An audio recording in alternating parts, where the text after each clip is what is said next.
Mind Mastery Episode 2, Escaping the Effects of Polarity. Let's get started.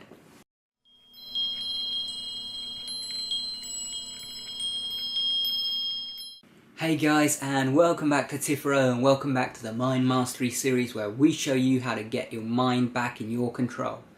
So in this episode I want to talk a bit about polarity. Now some of you might have seen my episode about the Hermetic Principles, where I talk about the 7 Hermetic Principles, and one of those is this Principle of Polarity. There's two sides to everything, but it's kind of a scale really, you know. Hot and cold are just things on the same scale, they're just a measurement of temperature. You know, darkness and light are just a measurement of how much light there is, or the absence of it, and all of these things are just movements on the same scale, but we often see them as two entirely separate things. And the way this affects us in our lives is in things like the media. In the media you'll see a story, you know, you'll see you'll see something about Donald Trump, for example. I'll just take something topical. There'll be a thing about Donald Trump, you know, wanting to block immigrants from coming into America. And on the one side you have people who will polarise towards Donald Trump, and they'll agree with him, and they'll go, you know, that's great, yeah, we have to stop those immigrants coming in, I don't like immigrants, I'm scared of them, blah blah blah, and they'll side with him. And then you get on the other side, you get people saying, hang on a minute, you know, what do you mean? These people need a place to stay, some of them don't have the opportunities in their own country, they should be able to come to America. And you get this fight between the two sides. What people don't see is that there's an element of truth to both sides. You know, there are points, you know, for being tougher on immigration, but there's also points about all the people who actually, you know, are coming and working and are helping the country grow and all of that. So normally the best situation is always a compromise between different sides. There's always some good to take away from even the most extremely flawed sides of the argument. Even if something seems extreme and horrible and nasty and all of that, there's usually at least something beneath the surface that's making so many people agree with the point. And the problem is that we don't realise that. We take something and we either react strongly in favour of it or strongly against it. We never, you know, take a moment to sit down and be neutral about these things. And the media knows this, the media uses this. The media tries to pit sides, it tries to pit two sides to every argument, and it tries to get them to fight each other without seeing that the real enemy is the media themselves, the ones who are starting these fights. They're like this kind of guy sitting in the back with popcorn, you know, just watching things go off, and that's what the media really is these days. So for an example, in the media you'll see things like, you'll see someone posting about some weird, strange, you know, almost paranormal event that's happened. You know, someone saw some weird stuff going on in the sky. You know, they saw perhaps a UFO or whatever, an unidentified flying object, not necessarily an alien, but a UFO, just something that's unidentified. And they'll write in the media, they'll give it a title like "Massive Alien Ship Spotted Above the City."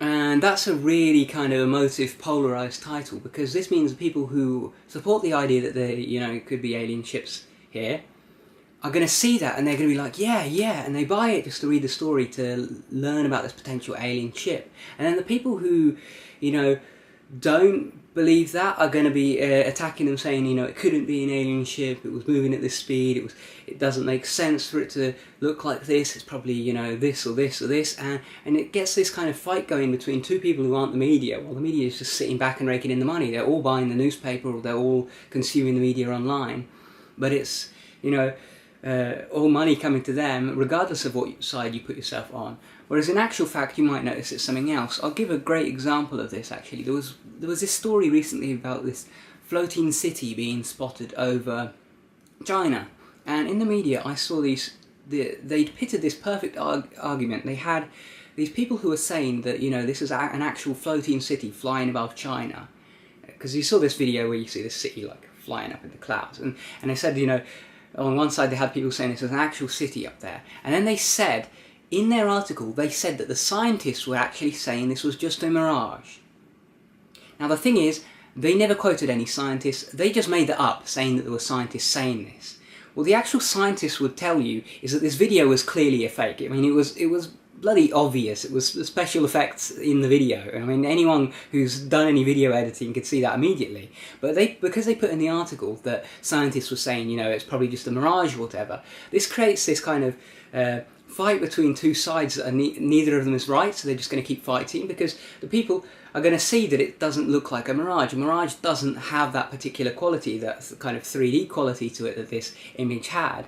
And so people on the this is a city side have something to argue. They can say, you know, that doesn't look like a mirage isn't 3D, blah, blah, blah. And then the people who read the article but know that it's not a city floating in the sky are going to argue with the mirage side, and they're going to be wrong as well, and these two sides are just going to be wrong and arguing with each other endlessly and getting lots of hits on the media article. That's polarity being used in the strongest and best way. When in actual fact, if someone took a minute to be neutral and actually look at the video themselves, they would clearly see it's just a fake video, nothing more to it, not an exciting story, nothing like that. And that is the power of polarity. It can make you stop being rational and clear-headed, and you just miss the whole point. You just fall into the two sides they put you in, and you miss the fact that there's actually a middle ground that you can actually take and be neutral in. And that middle ground usually has the right answer too, the answer that they're not telling you in the stories. So in this episode, I want to tell you guys how you can get out of polarization. And there's this great technique. It's a bit of a stoic technique, really. And this technique is every time, every day, every week, every so often, I want you to get a pen and paper, and I want you to write down 5, topical things that you feel very strongly about. Maybe it's the politician that you want to win, the elections this year, or maybe it's a football team that you're really, really supportive of, or maybe it's some political issue, a war between two countries. Maybe you're very supportive of the side going to war, or maybe you're not supportive of the war. Write down those things that you feel strongly about and write your opinion on them. And then after you've written down, 5 or 10 of those, I want you to go to each one, and your job is to fight your own opinion. You have to take the other side, and you have to try and win an argument with yourself, basically. So say you argued against going to war in a certain country. So that's your belief, don't think anyone should go to war there. Well, now you have to give 5 reasons why you should go to war there. Now this might sound silly. Why are you arguing with yourself? You already have your own view. And the point of this is to get your neutrality back. Because you've been polarised into having very, very rigid opinions, when in actual fact there is a bigger picture to even these things that we feel so passionate about. Even these things where there is a clear answer on one side or the other, there's still reasons for there being another side of the argument. And a lot of us don't acknowledge that. We think that everyone who believes the opposite of us is just stupid, which isn't the case. It's not that they're stupid, it's that we're missing certain parts of the picture that make them feel that way. And everyone has different opinions for different reasons. Politically, for example, we all feel there's a person who would make a better president than other ones, for example, in America right now. But a lot of that depends on your position in society, and what their policies are and how they would affect you. So, for example, if I was living in America right now, I'd probably be voting for Bernie Sanders. But someone else might not, benefit from some of his policies and might feel that, someone like Trump is a better president. It's not a clear-cut thing that one is best for everyone. In some cases it is, but if you get some dictator coming into power versus some nice guy or whatever, then clearly one of them's going to be better than the other. But the point is, it's normally not that completely clear cut. There are some people who are going to benefit from one side and some people who are going to benefit from the other side. And so by looking at your own points and then making 5 points against your own point, you're going to start to see the bigger picture. And at the very least, most of the time your views aren't going to change. You're not suddenly going to go, oh, well, I don't support this guy anymore, or I suddenly support war. That's not what this is about. This is about seeing the other side of things and acknowledging it, so that, when you're against the war, you don't suddenly hate all these people who support it. Because that's one of those things, is polarity breeds hate as well. We start to hate the other side of the argument or feel anger towards them. When in reality, they have their reasons for their side. And you might not think that those reasons are sufficient. After you've done your 5 points, you might see that they've got an argument, but it's not as strong as yours. But you're going to see that they have at least got an argument, so they shouldn't be discounted altogether or hated for it or whatever. They've got their reasons. And this exercise is so, so powerful. It's made me see so many flaws in arguments that I've had and beliefs I've had, and it really helps you get a more neutral picture. Now, the second part of depolarization, the second exercise that I want you to do, is every time you feel drawn to react to something, you feel drawn to argue on the internet, in the YouTube comments or whatever, or you feel drawn to post on Facebook because someone's posted something ignorant, ask yourself what is being contributed by you replying to that.